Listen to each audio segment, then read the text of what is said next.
السلام علیکم ورحمۃ اللہ تعالی وبرکاتہ۔ نحمده ونصلي ونسلم على رسوله الكريم اما بعد فاعوذ باللہ من الشیطان الرجیم بسم اللہ الرحمن الرحیم۔ ان اللہ وملائکتہ یصلون علی النبی یا ایہا الذین آمنوا صلوا علیہ وسلموا تسلیما۔ اللہم صلی علی سیدنا و مولانا محمد معدن الجود والکرم وآلہ الکرام وابنہ الکریم وبارک وسلم صلاۃ وسلاما علیک یا رسول اللہ صلی اللہ تعالی علیہ وسلم۔ حدیث نمبر 45 کا درس ہے اور اس کی ہیڈنگ ہے دنیا میں لباس آخرت میں بے لباس۔ یہ کچھ خواتین کا ذکر اس حدیث پاک میں کیا گیا ہے کہ جن کے پاس دنیا میں تو لباس ہوگا لیکن آخرت میں وہ برہنہ ہوں گی، آخرت میں وہ ننگی ہوں گی، یعنی انہیں آخرت کا لباس نصیب نہیں ہوگا، جنت کا لباس نصیب نہیں ہوگا۔ تو ہمیں دیکھنا ہے کہ یہ کن خواتین کی بات چل رہی ہے۔ حدیث سماعت کرتے ہیں۔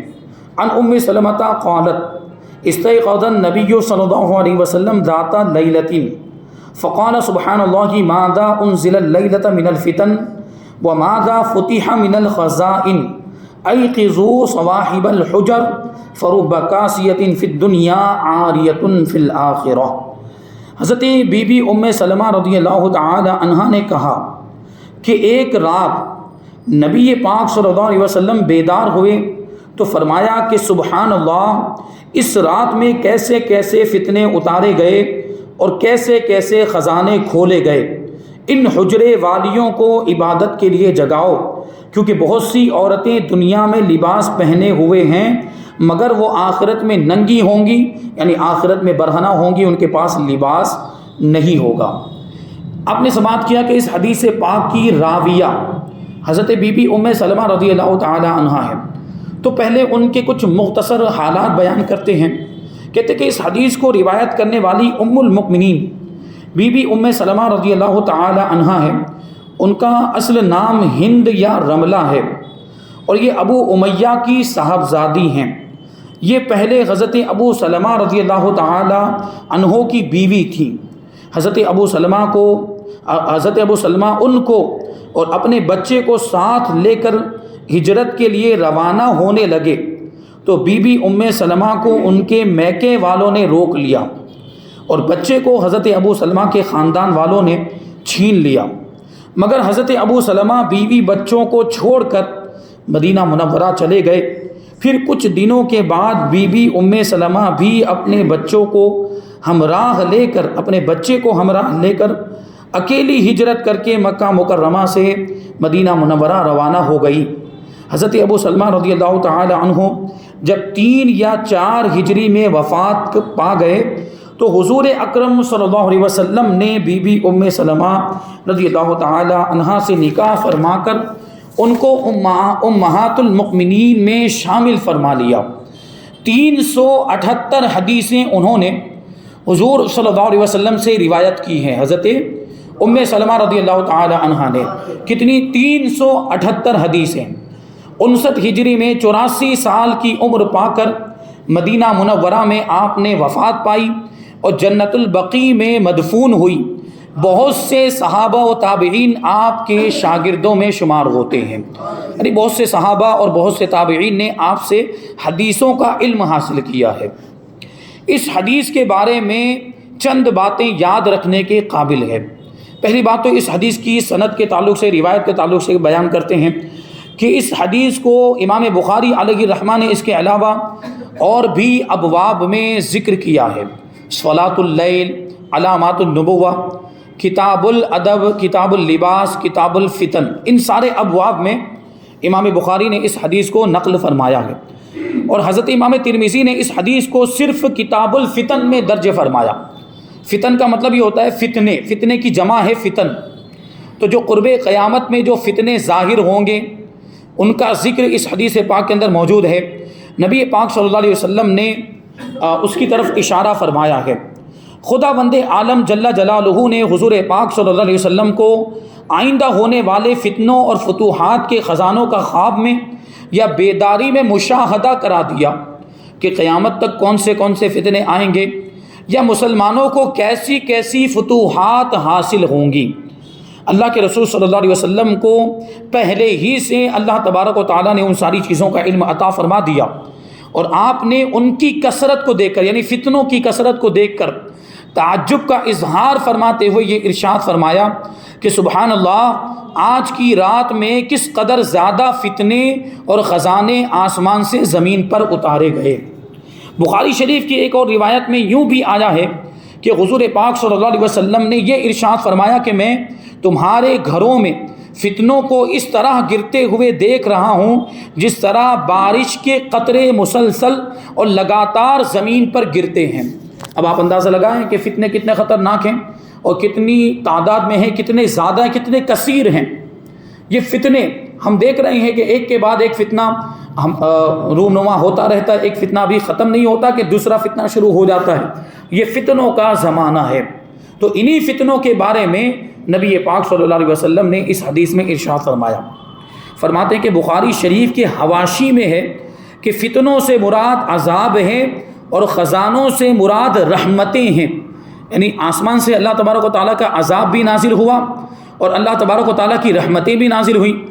جو برے ہیں، جو کافر ہیں، جو منکر ہیں، جو اللہ کے نافرمان ہیں، ان کے لیے عذاب نازل ہوا، اور جو نیک بندے ہیں، اللہ کے فرما بردار ہیں، ایمان والے ہیں، ان کے لیے رحمتیں نازل ہوئی ہیں۔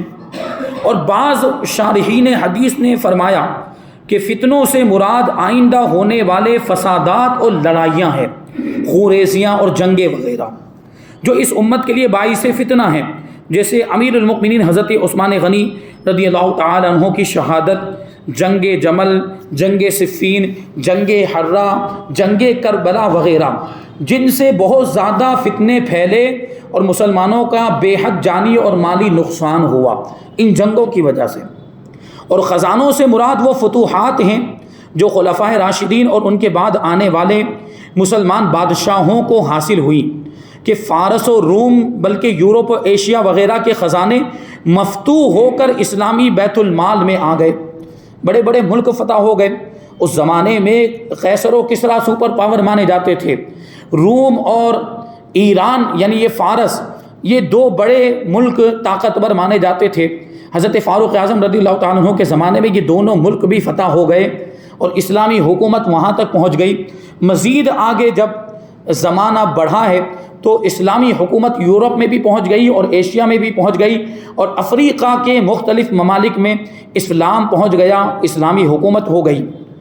تو یہ فتوحات یعنی خزانے جو اتارے گئے، تو اس کا مطلب یہ ہے کہ اللہ تبارک و تعالیٰ نے ملکوں کو مسلمانوں کے ہاتھوں فتح فرمایا۔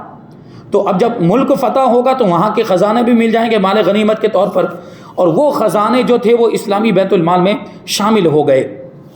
اس کے بعد حضور پاک صلی اللہ علیہ وسلم نے حجرے والیوں کو یعنی ازواج مطہرات کو جگانے کا حکم فرمایا کہ وہ اٹھ کر نماز تہجد پڑھیں، کیونکہ وہ فجر کی نماز کا وقت نہیں تھا۔ حضور پاک صلی اللہ علیہ وسلم رات کو تہجد کی نماز کے وقت بیدار ہوئے تھے۔ حضرت بی بی ام سلمہ رضی اللہ تعالی عنہا کی وہ باری تھی، تو آپ حضور پاک صلی اللہ علیہ وسلم بی بی ام سلمہ کے یہاں موجود تھے، اس لیے حضور پاک صلی اللہ علیہ وسلم نے یہ خواب بی بی ام سلمہ کو سنایا، اور پھر بی بی ام سلمہ رضی اللہ تعالی عنہا ہی سے ارشاد فرمایا کہ ان حجرے والیوں کو جگاؤ، یعنی میری بیویوں کو جگاؤ تاکہ یہ اٹھ کر نماز تہجد ادا کریں، اللہ کی عبادت کریں۔ آپ کا یہ مبارک طریقہ تھا کہ جب کوئی خوفناک منظر دیکھتے تھے تو فوراً نماز میں مشغول ہو جاتے تھے اور دوسروں کو بھی اس کا حکم فرماتے تھے، چونکہ اس وقت ازواج مطہرات ہی نظروں کے سامنے تھی، رات کا وقت تھا اور حضور پاک صلی اللہ علیہ وسلم حجرے میں موجود تھے، تو اس وقت قریب میں ازواج مطہرات ہی تھی، اس لیے اللہ کے رسول صلی اللہ علیہ وسلم نے ان کو جگانے کا حکم دیا تاکہ خود بھی حضور صلی اللہ علیہ وسلم عبادت میں مصروف ہو جائیں اور امت کی مائیں بھی خدا کی عبادت میں لگ جائیں۔ تو اس سے یہ پتہ چلا کہ جب کوئی آفت آ جائے، کوئی بلا آ جائے، کوئی مصیبت پڑ جائے، کوئی مشکل مسئلہ درپیش ہو جائے، یا کوئی بھی تکلیف دینے والی چیز، رنج ہو، غم ہو، تو اس وقت نماز پڑھنی چاہیے کہ نماز کی برکت سے یہ ساری تکلیفیں دور ہو جاتی ہیں، اور یہ نبی پاک صلی اللہ علیہ وسلم کا پیارا طریقہ ہے۔ پانچویں بات، حضور صلی اللہ علیہ وسلم نے اپنی مقدس بیویوں کو جگانے کا حکم فرمایا، اور اس کا سبب یہ بتایا، اس کی وجہ یہ بتائی کہ بہت سی عورتیں جو اس دنیا میں قسم قسم کے لباس اور پوشاکوں میں ملبوس نظر آتی ہیں، وہ قیامت کے دن بالکل ننگی رہیں گی، کیونکہ آخرت میں لباس اور جنت کی پوشاک ملنے کا دار و مدار نیک اعمال پر ہے۔ تو جن خواتین نے دنیا میں نیک اعمال کیے ہوں گے ان کو آخرت کا لباس ملے گا، ان کو جنت کا لباس ملے گا، لیکن جن خواتین نے اللہ تعالیٰ کی نافرمانی کی ہوگی، گناہوں کے کام کیے ہوں گے، یا معاذ اللہ جو خواتین کافر ہو گئی ہوں گی، جو عورتیں کافر ہوں گی یا مسلمان ہونے کے بعد کفر اختیار کیا ہوگا، تو ان کے لیے آخرت کا کوئی لباس نہیں ہے، جنت سے تو ان کا کوئی تعلق ہی نہیں، وہ تو جنت کی خوشبو بھی نہیں پائیں گی۔ تو یہ جو عورتیں ہوں گی اس طرح کی، جنہوں نے کوئی بھی نیک عمل نہیں کیا ہوگا، وہ دنیا میں تو اگرچہ لباس پہنا کرتی ہوں گی لیکن آخرت میں بے لباس ہوں گی، برہنہ ہوں گی۔ تو فرمایا کہ یہ جو لباس ہے، آخرت کا لباس اور جنت کا لباس، اس کا دار و مدار نیک اعمال پر ہے۔ تو جن عورتوں نے دنیا میں نیکیوں کا ذخیرہ جمع نہیں کیا اور اچھے اعمال سے خالی ہاتھ ہی آخرت میں چلی گئی، تو بھلا آخرت میں انہیں کہاں سے لباس ملے گا؟ اس لیے وہ دنیا میں تو اگرچہ طرح طرح کے لباسوں میں ملبوس رہی ہیں، مگر آخرت میں بالکل ننگی اور برہنہ رہیں گی۔ اس لیے حضور پاک صلی اللہ علیہ وسلم نے اس حدیث میں خصوصی طور پر اپنی بیویوں اور دوسری عورتوں کو اعمال صالحہ کی ترغیب دی، یعنی نیک اعمال کرنے کی رغبت دلائی، تاکہ وہ دنیا میں عبادت کر کے آخرت کے لباس کا سامان کر لیں، یعنی آخرت کے لباس کی تیاری کر لیں، نیک اعمال کریں تاکہ آخرت میں ان کو جنت کا لباس مل جائے۔ اب اس حدیث پاک سے جو مسائل معلوم ہوتے ہیں اس کو مختصر طور پر بیان کرتے ہیں کہ رات کو، پہلا مسئلہ یہ معلوم ہوا کہ رات کو اپنے اہل و عیال، اپنے گھر والوں کو عبادت کے لیے جگانا مستحب ہے۔ اگر ہم اٹھے ہوں نماز پڑھنے کے لیے، تہجد پڑھنے کے لیے، تو ہمیں اپنے گھر والوں کو بھی جگانا چاہیے، بیوی کو بھی جگانا چاہیے، بچے بالغ ہوں تو ان کو بھی جگانا چاہیے، تاکہ وہ بھی عبادت کر لیں، وہ بھی نماز پڑھ لیں، وہ بھی ثواب کے حقدار ہو جائیں۔ اور خصوصاً ایسی صورت میں جب کہ کسی اہم واقعے کا ظہور ہوا ہو، جب کوئی مصیبت آ گئی ہو، جب کوئی تکلیف والی بات ہو، کوئی خوفناک منظر دیکھ لیا ہو، اس وقت تو اور زیادہ اٹھانا چاہیے۔ دوسرا مسئلہ، تعجب کے موقع پر سبحان اللہ کہنا، یہ حضور صلی اللہ علیہ وسلم کی سنت ہے، کیونکہ آپ نے وہ عذابات کو دیکھ کر، فتنوں کو دیکھ کر سبحان اللہ کہا تھا، تعجب کے طور پر کہا تھا۔ تیسرا مسئلہ، رات میں بھی نیکیوں کا حکم دینا اور برائیوں سے روکنا، اور لوگوں کو مسائل دین بتانا، دین کی باتیں سکھانا جائز ہے، بلکہ حضور پاک صلی اللہ علیہ وسلم کی سنت ہے۔ اور چوتھا مسئلہ یہ معلوم ہوا کہ خاص کر اپنے اہل و عیال کو نصیحت کرنا اور ان کو ترغیب و ترہیب سنانا، یعنی اللہ کے عذاب سے ڈرانا، اللہ کی رحمت کی امید دلانا، یہ بھی مسنون طریقہ ہے، یعنی نبی پاک صلی اللہ علیہ وسلم کی سنت ہے۔ اور پانچویں بات یہ معلوم ہوئی کہ فقط عورتوں کو ہی واعظ سنانا بھی جائز ہے۔ اگر کسی اس عورتوں کو، یعنی اگر تو گھر کی خواتین ہیں، سب کے سب محارم ہیں، تو اس میں تو کوئی حرج نہیں، غیر محرم عورتیں ہیں اور ان کے سامنے اگر واعظ کہنا چاہتے ہیں تو پھر پردے کا اہتمام ضروری ہوگا، پردے کے اہتمام کے ساتھ عورتوں کو واعظ سنایا جا سکتا ہے، ان کے سامنے بیان کیا جا سکتا ہے۔ نمبر 6، اگر کسی شخص کو کسی فتنے یا خوشخبری کی اطلاع ہو جائے تو لوگوں کو اس سے آگاہ کر دینا بھی جائز ہے، جیسے کہ نبی پاک صلی اللہ علیہ وسلم نے اپنی ازواج مطہرات کو اس سے آگاہ فرمایا۔ یہاں پر اس حدیث پاک کی تشریح مکمل ہو گئی۔ اب آنے والی حدیث پاک، حدیث نمبر 46 ان جریر ان النبی صلی اللہ تعالی علیہ وسلم قال له فی حجۃ الوداع استنشد الناس فقال لا ترجعوا بعدی کفارا یضرب بعضکم رقاب بعض۔ بخاری شریف میں اس حدیث پاک کو ذکر کیا گیا ہے۔ حضرت جریر رضی اللہ تعالی عنہ سے روایت ہے کہ ان سے نبی کریم صلی اللہ علیہ وسلم نے فرمایا کہ تم لوگوں کو خاموش کرو۔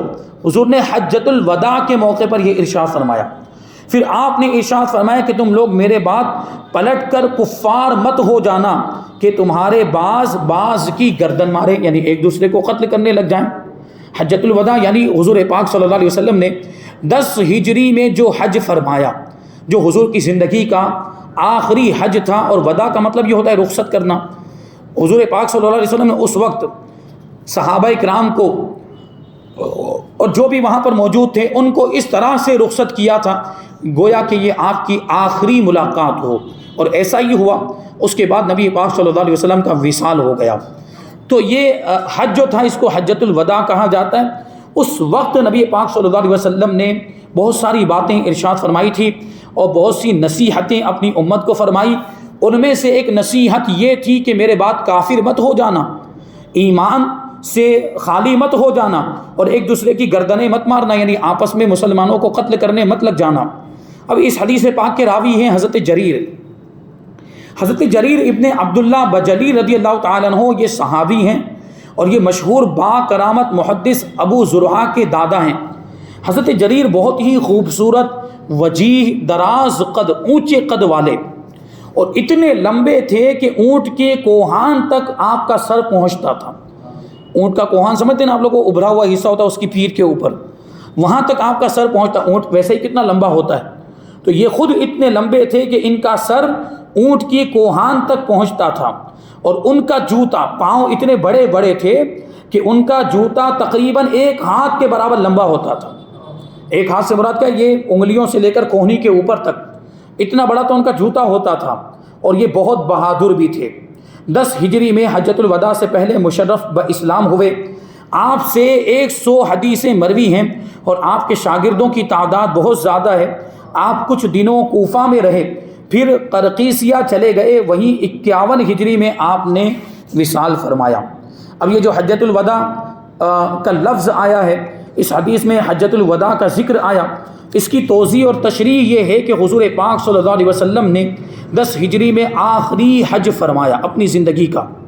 اس حج کو حجۃ الوداع اس لیے کہتے ہیں کہ وداع کے معنی ہی ہوتے ہیں رخصت کرنے کے، چونکہ حضور پاک صلی اللہ علیہ وسلم نے اس حج میں تمام قبائل عرب کو اس طرح رخصت فرمایا جیسا کہ دنیا سے سفر کرنے والا اپنے پسماندگان کو، یعنی اپنے پیچھے رہ جانے والوں کو رخصت کیا کرتا ہے۔ اس لیے اس حج کا نام ہی حجۃ الوداع ہو گیا۔ یہ حدیث حضور پاک صلی اللہ علیہ وسلم کے ایک طویل خطبے کا ایک ٹکڑا ہے۔ مسلم شریف کی روایت میں ہے کہ حضور صلی اللہ علیہ وسلم نے اپنے آخری حج حجۃ الوداع کے موقع پر جب لوگ مینا میں جمروں کو کنکری مارنے کے لیے جمع ہوئے تھے، اس وقت یہ خطبہ ارشاد فرمایا تھا۔ بخاری شریف کی حاشیے میں ہے کہ اس حدیث میں صرف 2 ہی جملے ہیں، ایک ہے لا ترجعوا بعدی کفارا، میرے بعد کافر مت ہو جانا، اور دوسرا جملہ ہے یضرب بعضکم رقاب بعض، کہ ایک دوسرے کی گردنیں مت مارنا۔ اب یہ جو 2 جملے ہیں یہ 2 حال سے خالی نہیں، یا تو دوسرا جملہ پہلے جملے کا بیان ہوگا، یعنی دوسرا جملہ بھی پہلے جملے سے ملا ہوا ہوگا، اس کا تعلق پہلے جملے سے ہوگا، یا دونوں الگ الگ مستقل جملے ہیں۔ اگر دوسرا جملہ پہلے جملے کا بیان ہو تو پھر حدیث پاک کا مطلب یہ ہوگا کہ تم لوگ میرے بعد کافروں جیسا کام، یعنی ایک دوسرے کی گردن مارنا، یہ دھندا کبھی ہرگز بھی مت کرنا، کہ کافر آپس میں ایک دوسرے کی گردنیں مارتے ہیں، یہ کافروں والا کام ہے، تم آپس میں یہ کام مت کرنا، ایک دوسرے کو ہرگز قتل مت کرنا۔ اور اگر دوسرا جملہ پہلے جملے کا بیان نہ قرار دیا جائے، دونوں کو الگ الگ جملہ مانا جائے، تو پھر حدیث پاک کا مطلب یہ ہوگا کہ حضور صلی اللہ علیہ وسلم نے اس حدیث میں اپنی امت کو 2 باتوں سے منع فرمایا۔ ایک بات تو یہ ہے کہ تم لوگ میرے بعد کافر مت ہو جانا، بلکہ آخری دم تک اسلام پر قائم رہنا، اور دوسری بات یہ ہے کہ تم لوگ ایک دوسرے کو ناحق قتل مت کرنا، بے قصور کسی کو قتل مت کرنا۔ اس حدیث کو امام بخاری نے مغازی میں اور دیات میں بھی ذکر فرمایا ہے، اور امام مسلم نے کتاب الایمان میں، اور نسائی نے کتاب العلم میں، اور ابن ماجہ نے کتاب الفطن میں تحریر فرمایا ہے۔ مسلمان کے قتل کو حلال سمجھ کر کسی مسلمان کا خون کر دینا کفر ہے۔ حلال سمجھتے ہوئے اگر کسی مسلمان کو قتل کر دیا تو وہ قتل کرنے والا کافر ہو جائے گا، اور مسلمان کے قتل کو حرام جانتے اور مانتے ہوئے کسی مسلمان کو قتل کر دینا گناہ کبیرہ ہے، بہت بڑا گناہ ہے۔ جس پر قرآن مجید میں عذاب شدید کی وعید آئی ہے، یعنی جو اگرچہ حرام سمجھتا ہے مسلمان کے قتل کو، پھر بھی قتل کر دیا، بہت بڑا گنہگار ہوگا، اور جہنم کا عذاب اس کے لیے تیار کر کے رکھا ہوا ہے، اور وہ جہنم کا عذاب بھگتے گا۔ تیسری بات یہ معلوم ہوئی کہ عالموں کی تقریر کے لیے بات چیت کرنے والے مجمع کو خاموش کرانا جائز ہے، یہ نبی پاک صلی اللہ علیہ وسلم کی سنت ہے کہ وہ اتنے سارے لوگ جمع تھے، تو اللہ کے رسول صلی اللہ علیہ وسلم نے حضرت جریر ابن عبداللہ کو کیا حکم دیا کہ لوگوں کو خاموش کرو، میں کچھ کہنا چاہتا ہوں، میں کچھ نصیحت کرنا چاہتا ہوں۔ تو علماء بھی اگر بیان کرنے کے لیے کہیں پر تشریف لائیں اور مجمع میں لوگ بات چیت کر رہے ہوں تو ان کو خاموش کرانا چاہیے، تاکہ علماء کی بات اچھے انداز میں آسانی کے ساتھ لوگ سمجھ سکیں۔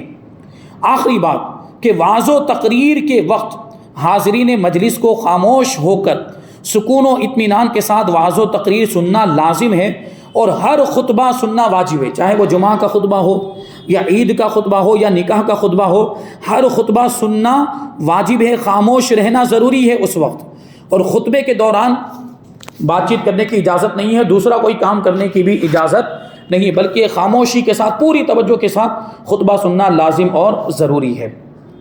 یہاں پر اس حدیث پاک کا بیان مکمل ہوا۔ آگے جو حدیث آ رہی، حدیث نمبر 47، وہ دل کی سختی کے بارے میں ہے۔ گناہوں کی وجہ سے دل سخت ہو جاتا ہے، اور دل سیاہ ہو جاتا ہے، کالا پڑ جاتا ہے، اور اس سے نیکیوں کی محبت، عبادتوں کی محبت نکل جاتی ہے۔ تو دل اگر سخت ہو جائے تو اس کا علاج کیا ہے، وہ آنے والی حدیث میں بیان کیا گیا ہے۔ انشاءاللہ تبارک و تعالیٰ اس کو ہم آئندہ درس میں شامل کریں گے۔ اللہ تبارک و تعالیٰ کی بارگاہ میں دعا ہے کہ جو کچھ بھی بیان ہوا اس پر ہم سب کو عمل کرنے کی توفیق عطا فرمائے۔